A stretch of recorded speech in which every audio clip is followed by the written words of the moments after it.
Hey everyone, welcome back to the channel. I'm really glad you're here today because this is one of those stories that mixes humor, intelligence, and a deeper look at how comedy can actually shape the way we see the world. Today, we're diving into the life and career of Stephen Colbert, a man who turned satire into something far more powerful than just entertainment. Now, let me ask you something right from the start. Have you ever laughed at something and then a few seconds later thought, wait, that's actually kind of true? Because that's exactly the space Stephen Colbert has mastered. He was born in Washington, D.C., and raised in South Carolina, growing up in a large family. But his early life wasn't all lighthearted. He experienced a personal tragedy at a young age, losing close family members in a plane crash, something that deeply shaped his outlook on life. And here's something worth thinking about. How much do our hardest moments influence the direction we take later on? Because for Colbert, humor didn't just become a career, it became a way of understanding the world. Originally, he wanted to be a serious actor. He studied theater and focused on dramatic performance. But somewhere along the way, something shifted. He discovered improvisational comedy and everything changed. Now, imagine that moment. You've been working toward one path your whole life, and suddenly you realize there's something else that fits you better. Would you switch directions or stick with what you already know?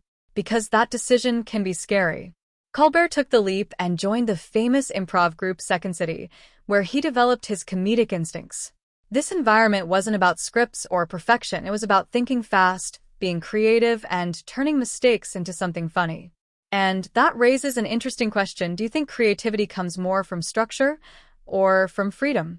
Because improv is all about freedom.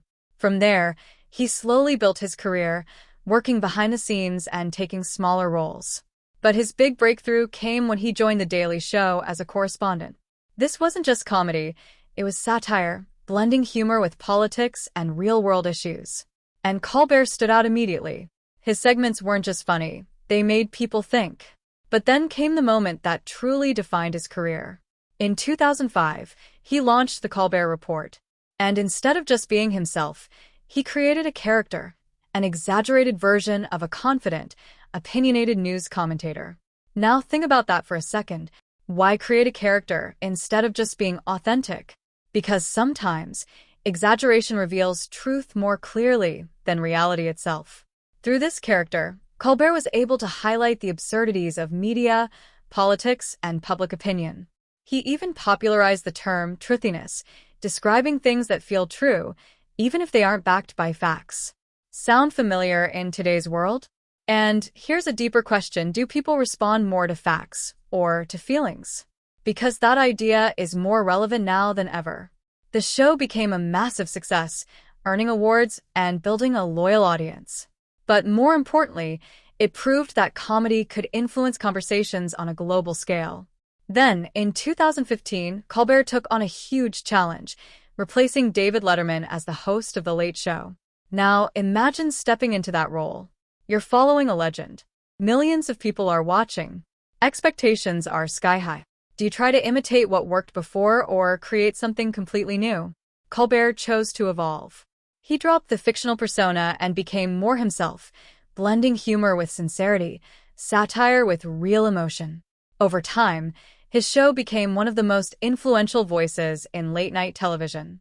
And what's interesting is how his tone adapted over time. Sometimes it was funny. Sometimes it was serious. Sometimes it was deeply personal. And that raises another question. Do you think audiences connect more with perfection or with authenticity? Because Colbert leaned into authenticity. He talked about real issues, shared personal stories, and didn't shy away from difficult topics. But his influence didn't stop at television. He's written books, created viral moments, and even used satire to explain complex systems, like when he created a real political action committee just to show how campaign finance works. Now that's creativity on another level. And it makes you think, how often do we limit what we can do because we think we have to stay in one lane? Because Colbert clearly didn't. Even outside of comedy, he's shown interest in storytelling in different forms, including writing and creative projects beyond television. And maybe that's the real lesson here.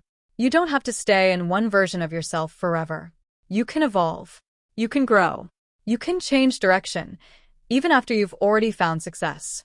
But of course, no journey is without challenges. Being in the public eye means constant scrutiny. Every joke, every comment, every opinion can be analyzed, criticized, or misunderstood. So, here's something to think about. Would you still speak your mind if you knew millions of people could disagree with you instantly? Because that takes a certain kind of confidence. Or maybe a certain kind of purpose. At the end of the day, Stephen Colbert isn't just a comedian. He's someone who uses humor to explore truth. Someone who asks questions through jokes. And someone who reminds us that laughter can actually be a powerful way to understand the world. So, as you think about his journey, ask yourself this: are you just consuming information, or are you questioning it? Because sometimes, the most important ideas come wrapped in humor. Thanks so much for watching and spending this time with me. If you enjoyed this deep dive into Stephen Colbert's story, don't forget to like the video, share it with someone who loves comedy and meaningful conversations, and subscribe to the channel so you don't miss more stories like this. I'll see you in the next one.